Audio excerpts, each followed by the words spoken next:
Ինչ կլինի, եթե հայ զինվորը բանակում հաղորդություն ստանա կարգալույց հոգևորականի ձեռքից։ Որ հոգևոր կարգից զրկվածները կարող են տեղ գտնել զորամասերում, չի բացառել պաշտպանության նախարարը։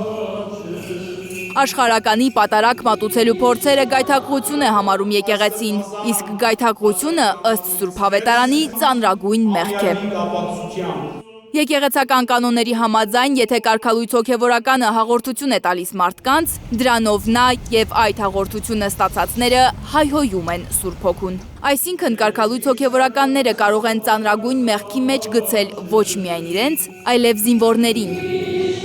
Իրենք փորձում են իրենց համար համայնք ստեղծել, որպես այդպիսին կամ ինտեգրել մարդկանց այդ գործընթացի մեջ։ Կարգալույց հոգևորականները պնդում են, որ իրենք օծյալ են եւ իրենց օծումը ոչ մեկը վերցնել չի կարող։ Մինչդեռ կանոնագիր քայոցում ասվում է, որ քահանայական կարգը, շնորհը, օծումը, նշանը եւ ձևը փոխկապակցված են։ Զրկվելով կարգից քահանան զրկվում է եւ օծումից։ Եկեղեցին ասում է, որ կարգաթող հոգևորականի ոչ մի խորհուրդ վավեր չէ թե իրավական եւ թե հոգևոր տեսանկյունից։ Այսինքն նոր բանալիներ չեն ձեր մոտ։ Փետրվարի 1-ից ուժի մեջ մտած պաշտպանության նախարարի հրամանով գնդերեցները պետք է ենթարկվեն զինված ուժերի բարոյահոգեբանական գծով վարչությանը։ Նրանց տրվելու է զինվորական կոչում։ Զարմանում են բանակում հոգևոր սպասավորների աշխատանքին ծանոթ մասնագետները։ Կանոնական կազմակերպություն չէ։ Այսինքն գնդերեցը պատմելու է զինվորների խոստովանությունները։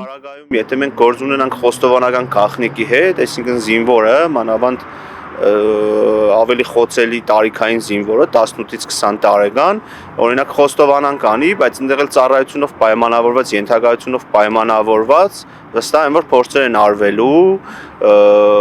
այդ ամեն ինչը համապատասխան թղթին հանձնել ու ըստ էության։ Աբրասիմ Աթոյանը կարծում է, որ եթե բացահայտվեն զինվորների խոստովանությունները, դրանց հիման վրա կարող են քրեական գործեր բացվել։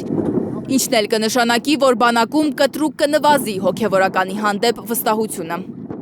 Սա եւս մեկ հարված է տեղի ունեցող այդ ամեն ինչի մեջ ուղղված եկեղեցուն, եկեղեցու հաստատակամությանը, եկեղեցու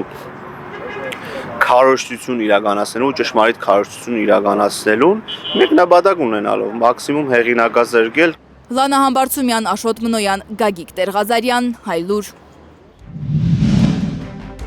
Հայաստանում եւ աշխարհում տեղի ունեցող իրադարձությունների մասին առաջինն իմանալու համար բաժանորդագրվեք մեր ալիքին, սեղմեք զանգակը, որ բաց չթողնեք ամենահրատապը, ամենակարևորն ու հետաքրքիրը։